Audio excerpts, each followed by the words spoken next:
Best health packages up to 80% discount. Tirumala Diagnostics. నమస్తే, welcome to Suman TV. నేను విష్ణు. ప్రస్తుతంతో పాటు market analyst Revanth Chalamala ఉన్నారు. వారితో మాట్లాడదాం. నమస్తే రేవంత్. నమస్తే అండి.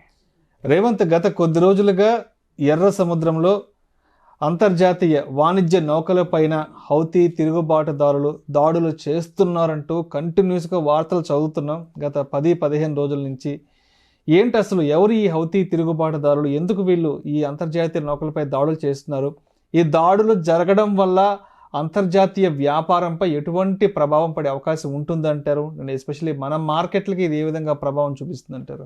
సార్, బేసిక్గా ఇప్పుడు జరుగుతున్నటువంటి హౌతీ దాడులన్నీ కూడా పర్టికులర్గా ఇది ఇజ్రాయెల్ అండ్ పాలస్తీనాకి సంబంధించిన గొడవలతోటి ఎక్స్టెన్షన్ అనే చెప్పాలి.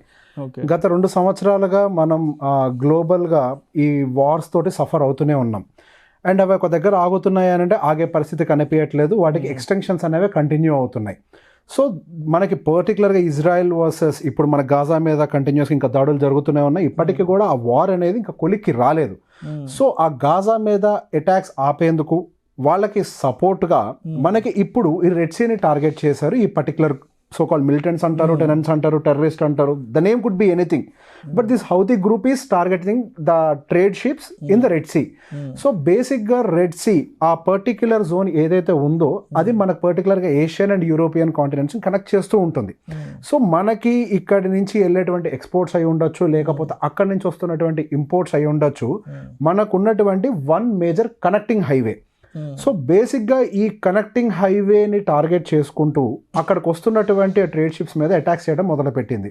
సో ఫస్ట్ వాళ్ళ ఒక డ్రోన్ అటాక్ ఒక ట్రేడ్ షిప్ మీద, పర్టికులర్ మన ఇండియన్ ట్రేడ్ షిప్ అనుకుంటే దాని మీద చేసినటువంటి ఫస్ట్ డ్రోన్ అటాక్ తోటి అది ప్రారంభమైంది.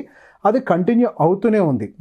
సో వాళ్ళ యొక్క ఒక రకంగా వాళ్ళ పాయింట్ అంటే వాళ్ళ ఎక్స్పెక్టేషన్ ఏంటి దీని ద్వారా అని అంటే, ఎప్పుడైతే ఈ పర్టిక్యులర్ ట్రేడ్ ఎకానమీని మనం దెబ్బతీస్తామో గ్లోబల్గా మనకి ఎకానమీ ఇన్స్టేబుల్ అవుతూ ఉంటుంది.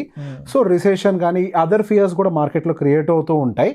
సో ఈ ప్రెషర్ అనేది మనం గ్లోబల్గా బిల్డ్ చేయగలిగితే వాళ్ళు ఇజ్రాయెల్ చేత దాడులు చేపీయటం ఆపేస్తారు అనే ఒక ఇంటెన్షన్ తోటి మనకి ఇరాన్ బ్యాకప్డ్, బేసిక్గా ఇరాన్ బ్యాకప్డ్ గ్రూప్ ఈ హౌతీ. సో ఇరాన్ దీన్ని సపోర్ట్ చేస్తూ దాడులు చేపిస్తూ ఉంది. సో దీన్ని అడ్డుకునే ప్రయత్నంలో మన ఇండియన్ నేవీ ఫ్లీట్ కూడా కొంతవరకు మన ట్రేడ్ షిప్స్కి ప్రొటెక్షన్గా మూవ్ అవుతూ ఉంది. అండ్ పర్టికులర్గా ఆ బెల్ట్లో కొద్దిగా ప్రాబ్లమ్ని సార్ట్అవుట్ చేయడం కోసం ఒక యుఎస్ నేవీ ఫ్లీట్ కూడా అక్కడికి వచ్చింది. అండ్ వాళ్ళకి సంబంధించిన బోట్స్ మీద కూడా దాడి చేసింది, వాళ్ళకి సంబంధించిన కూడా కొన్ని డెస్ట్రాయ్ చేసింది. సో ఇక్కడతోటి కొద్దిగా ప్రాబ్లం అనేది సద్దు మణుగుతుంది అన్న ఎస్టిమేషన్ మార్కెట్లోకి వచ్చింది. యుఎస్ నేవీ ఫ్లీట్ అక్కడికి వచ్చింది. అండ్ దాంతోపాటుగా ఈ యాక్టివిటీ వల్ల గ్లోబల్ ఎకానమీ కూడా దెబ్బతింటుంది కాబట్టి ఆ యుఎస్ యొక్క చర్యలకి అదర్ కంట్రీస్ కూడా సపోర్ట్ ఇచ్చాయి. బికాజ్ అది ఒక పర్టికులర్ గ్రూప్ చేసే దానివల్ల గ్లోబల్ ఎకానమీ దెబ్బతినకూడదు. మనం ఇప్పుడిప్పుడే ఈ 2022 సంవత్సరంలో ఉన్నటువంటి రిసెషన్, ఇన్ఫ్లేషన్ ఫియర్ నుంచి బయటకు వస్తున్నాము. అగైన్ ఇది ఒక కొత్త ప్రాబ్లం కింద ఎస్కలేట్ అవ్వకూడదు గ్లోబల్ ఎకానమీకి అని చెప్పి అంటే మన ఇండియన్ గవర్నమెంట్తో పాటుగా చాలా అదర్ గవర్నమెంట్స్ కూడా వాటికి సపోర్ట్ చేయడం అయితే మొదలుపెట్టాయి.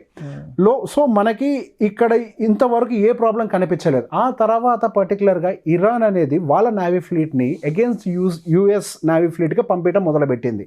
సో రెడ్ సీలోకి అది కూడా చేరడం మొదలు పెడుతోంది. సో అంటే ఇప్పటి వరకు వన్ సైడెడ్గా జరిగింది. ఆఫ్ కోర్స్ మనకి ఇరాన్ అనేది వాళ్ళకి సపోర్ట్ చేసింది హౌతీకి, అది బ్యాక్ ఎండ్లోనే ఉండేది. కానీ ఎప్పుడైతే ఒక దేశం డైరెక్ట్గా అగెయిన్స్ యుఎస్ నేవీకి కనుక వాళ్ళ నేవీని పంపించినట్లయితే అది ఒక యుద్ధ వాతావరణానికి దారితీసే అవకాశం ఉంది. ఇది ఇక్కడతో ఆగిపోదు. అది యుఎస్ నేవీ వర్సెస్ ఇరాన్ నేవీతో ఆగిపోదు. యుఎస్ నేవీకి సపోర్ట్గా ఇండియన్ నేవీ వెళ్ళొచ్చు, వాళ్ళకి సపోర్ట్గా ఇంకొక నేవీ వెళ్ళొచ్చు, అండ్ ఇరాన్కి సపోర్ట్గా అదర్ నేవీస్ రావచ్చు. సో ఓవరాల్గా ఇది ఒక గ్లోబల్ వార్ కింద కూడా ఎస్కెలేట్ అవ్వటానికి అవకాశాలు ఉన్నాయి అనేది కూడా కొన్ని ప్రిడిక్షన్స్ ఉన్నాయి. సో ఏదైనా ముందుగా మొదలైనప్పుడు అదొక చిన్నదిగానే ఉండిపోతుంది, ఎక్కువ కాలం కొనసాగదు అని అనుకున్నారు. రష్యా వార్ స్టార్ట్ అయినప్పుడు కూడా ఉక్రెయిన్ చాలా చిన్న దేశం, within no time defeat అయిపోతుంది, ఇది ఎక్కువ రోజులు ఉండే గొడవ కాదు అని చెప్పేసి ఎస్టిమేట్ చేశాము. అండ్ ఈవెన్ ఇజ్రాయెల్ వర్సెస్ మనకి పాలస్తీనా గొడవ స్టార్ట్ అయినప్పుడు కూడా అసలు ఇజ్రాయెల్ లాంటి స్ట్రాంగ్ ఆర్మీ మీద వాళ్ళు నిలబడలేరు అని చెప్పేసి అనుకున్నాం. అనుకున్నట్టుగానే మేబీ 2-3 రోజుల్లో మార్కెట్లో దానికి సంబంధించిన టెన్షన్ తగ్గిపోయింది. కానీ ఏమవుతుంది అని అంటే out of our estimations, out of the box వాళ్ళకి కొత్త కొత్త సపోర్ట్స్ రావటము, ఆ గొడవ అనేది ఎక్స్టెండ్ అవ్వటము, వాళ్ళు దాన్ని ఆపటం కోసం వరల్డ్ ట్రేడ్ ఎకానమీ మీద ప్రెషర్ బిల్డ్ చేసే ప్రయత్నం అనేది మొదలుపెట్టారు. Almost 30% of the global trade ఆ పర్టికులర్ కారిడార్ నుంచే పాస్ అవుతూ ఉంటుంది. కొన్ని ట్రిలియన్స్ ఆఫ్ డాలర్స్ ఎకానమీ దాని నుంచి పాస్ అవుతూ ఉంటుంది. ఇప్పుడు వాళ్ళు దాన్ని కనుక బ్లాక్ చేసినట్లయితే దాని ఎక్స్టెన్షన్ రూట్ తీసుకోవాల్సి ఉంటుంది ఈ ట్రేడ్ షిప్స్ అన్ని కూడా. సో దానివల్ల near by 2 weeks travel time పెరుగుతుంది. దానివల్ల ఇప్పుడున్నటువంటి సీలో జరుగుతున్నటువంటి ఫియర్ వల్ల వాటి ఇన్సూరెన్స్ కాస్ట్ అనేది కూడా షూటప్ అవుతుంది. అండ్ దాంతో పాటుగా వాళ్ళు ట్రావెల్ చేయాల్సినటువంటి డిస్టెన్స్ ఆల్మోస్ట్ ఇంకొక 8,500 kilometers పెరుగుతోంది. సో ఓవరాల్గా ట్రాన్స్పోర్టేషన్ కాస్ట్, టైము, ఇన్సూరెన్స్ ఇట్లా అన్ని పారామీటర్స్లో కూడా కాస్టింగ్ అనేది పెరగటం మొదలు పెడుతుంది. ఎప్పుడైతే ఇంపోర్ట్ అండ్ ఎక్స్పోర్ట్ యొక్క వాల్యూస్ తక్కువగా ఉంటాయో అప్పుడు డెవలప్మెంట్ అనేది స్పీడ్గా ఉంటుంది. ఇక్కడ కేవలం కాస్టింగ్ పెరగటమే కాదు, the time of travel is also increasing ప్యారలీ. So delivery of the goods will also delay over the period of time. So ఇది ఓవరాల్గా ఎకానమీ వైజ్గా delay and increase of the price, ఈ రెండు కూడా మళ్ళీ మనకి ఇన్ఫ్లేషన్ షూట్ చేసే విధంగా ఏదైనా ప్రాబ్లమ్ని క్రియేట్ చేయొచ్చు అని ఒక ఎస్టిమేషన్ ఉంది. అండ్ దాంతో పాటుగా గ్లోబల్గా మళ్ళీ కొంత ఏదైనా రిసెషన్ ఫియర్ ఉండొచ్చు అనేది కూడా ఒకటి ఉంది. దానికి గనక తోడుగా ఇది కూడా యాడ్ అయితే మళ్ళీ 2024లో దీని మూలన ఇది ఎస్కలేట్ అవ్వకపోతే అందరికీ సంతోషమే, ఇది ఇక్కడతో ఆగిపోతే. కానీ ఇది టగ్ ఆఫ్ వార్ లాగా మారిపోయింది. నువ్వు ఒక్కడిని పంపితే నేను ఇంకొకరిని పంపుతాను అనే కండిషన్స్కి నెలకొంది. ఇప్పుడు పోటాపోటీ నెలకొంది. ఈవెన్ మనకి రష్యా వార్ అప్పుడు కూడా అదే జరిగింది. రష్యా ఉక్రెయిన్ వరకు గొడవ ఉంటే ఏ ప్రాబ్లం లేదు, మళ్ళీ ఉక్రెయిన్కి వేరే కంట్రీస్ సపోర్ట్ చేయడం. సో అదర్ కంట్రీస్ పార్టిసిపేషన్ అనేది ఎప్పుడైతే మొదలవుతుందో అదొక గ్లోబల్ వార్ గా స్టార్ట్ అవుతుంది. ఆ రష్యా ఉక్రెయిన్ వార్ అప్పుడు ఇది థర్డ్ వరల్డ్ వార్ కి దారి తీస్తుందా? న్యూక్లియర్ అటాక్స్ చేస్తారా? రష్యా చాలా అగ్రెసివ్ గా ఉంటుంది, వాళ్ళు న్యూక్లియర్ లాంచ్ చేస్తారా? ఇట్లాంటివన్నీ కూడా నెలకొన్నాయి. ఎందుకు? అక్కడ పెద్ద దేశాలు అనేవి ఇన్వాల్వ్ అయ్యాయి. ఉక్రెయిన్ చిన్నదే కానీ బ్యాకప్డ్ బై యుఎస్. ఇక్కడ ఏమవుతుంది, డైరెక్ట్ యుఎస్ దిగింది, మళ్ళీ దాన్ని బ్యాకప్డ్ బై ఈ మనకి అదర్ కంట్రీస్ కనుక స్టార్ట్ అయితే ఈ గొడవ అనేది గ్లోబల్ గా ఎస్కలేట్ అయ్యి కొత్త సమస్యల్ని క్రియేట్ చేస్తుందన్న ఒక భయం అయితే చాలా ఎక్కువగా ఉంది. మన ఇండియా జస్ట్ అంటే ఒక అగ్రికల్చర్ అనే కాదు, అగ్రికల్చర్ ప్రొడక్ట్సే కాకుండా పెట్రోలియం ప్రొడక్ట్స్ కూడా యూరోప్కి ఎక్స్పోర్ట్ చేస్తూ ఉంటుంది. ఇండియాలో పెట్రోలియం లేదు, అంటే పెట్రోలియం మైనింగ్ పెద్దగా లేదు, but we take petroleum from Russia because most of the people don't take direct petroleum from Russia. India buys petroleum to here and from here we'll export to the other countries. So basic గా ఇది కూడా effect అయ్యడానికి అవకాశం ఉంది. Supply chain అనేది disturb అవుతుంది. In the same way we import so much material to India. So ఇక్కడ కూడా దానివల్ల కాస్టింగ్ పెరిగినట్లయితే, అగైన్ ఆ రా మెటీరియల్ మనం ఇంపోర్ట్ చేసుకోవడం వల్ల కాస్టింగ్ పెరిగినట్లయితే అవుట్పుట్ ఆఫ్ ద ప్రోడక్ట్ కూడా ప్రైసింగ్స్ అనేవి పెరుగుతూ ఉంటాయి. సో ఇది ఎక్కువ కాలం కనుక కంటిన్యూ అవ్వకపోతే ప్రాబ్లం లేదు, కానీ కంటిన్యూ అయితే చాలా ఇంపాక్ట్ ఉంటుంది.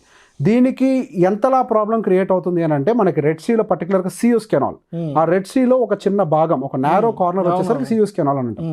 అక్కడ ఒకసారి షిప్ అనేది ఒకసారి స్ట్రక్ అయింది వారం పాటు. ఆ టైంలో అసలు ఎటువంటి యుద్ధం జరగకపోయినా ఒక వారం పాటు అక్కడ ఒక షిప్ బ్లాక్ అయితేనే, అక్కడ కారిడార్ బ్లాక్ అయితేనే ట్రేడ్ ఎకానమీ ఎంతగానో డిస్టర్బ్ అయిపోయింది. మనకి ప్రపంచవ్యాప్తంగా ఆ ట్రాన్స్పోర్ట్ అవ్వాల్సిన గూడ్స్ అన్నీ కూడా ఒక దగ్గర ఆగిపోవటం వల్ల, షార్టేజ్ ఏర్పడటం వల్ల ఆ టైంలో క్రూడ్ ఆయిల్ ప్రైసెస్ షూట్ అయిపోవటము, రకరకాల టెన్షన్స్ నెలకొన్నాయి అదే మూమెంట్లో. ఇప్పుడు యుద్ధ వాతావరణం డైరెక్ట్ యుద్ధం జరిగేటువంటి పరిస్థితులు కనిపిస్తున్నాయి. అక్కడ యుద్ధం జరుగుతుంది ఎవరి మధ్యలో యాజ్ ఆఫ్ నౌ, ఒక militant group versus US navy. అది కాస్త ఇప్పుడు ఇంకొక కంట్రీ దాన్ని వాళ్ళ యొక్క ఆర్మీ షిప్స్ పంపిస్తే అదొక డైరెక్ట్ వార్ కింద కన్వర్ట్ అవుతుంది. అది సపోర్టర్స్ కనుక యాడ్ అయితే గ్లోబల్ వార్ కింద కన్వర్ట్ అయ్యే అవకాశాలు ఉన్నాయి అనేది యాజ్ ఆఫ్ నౌ మార్కెట్లో ఎస్కలేట్ అవుతున్నటువంటి ఫియర్.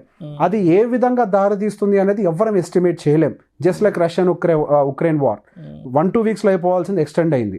జస్ట్ లైక్ దిస్ మనకి ఇంక ఎక్స్టెండ్ అవడానికి కూడా అవకాశాలు ఉన్నాయి. సో మనం మార్కెట్ని ఈ పాయింట్ ఆఫ్ వ్యూ అంటే ఈ పర్టికులర్ న్యూస్ని కంటిన్యూస్గా ట్రాక్ చేయడం అనేది చాలా ఇంపార్టెంట్. అంటే ఎనీ పాయింట్ ఆఫ్ టైం ఏదైనా ఎస్కలేట్ అవ్వచ్చు, దీన్ని ట్రాక్ చేస్తూ. మొత్తానికి అంటే 2024లో కొంత మార్కెట్లకే గడ్డు కాలమే అని చెప్పొచ్చు. ఊహాగానాలు based on this news. This news is subsided, no problem.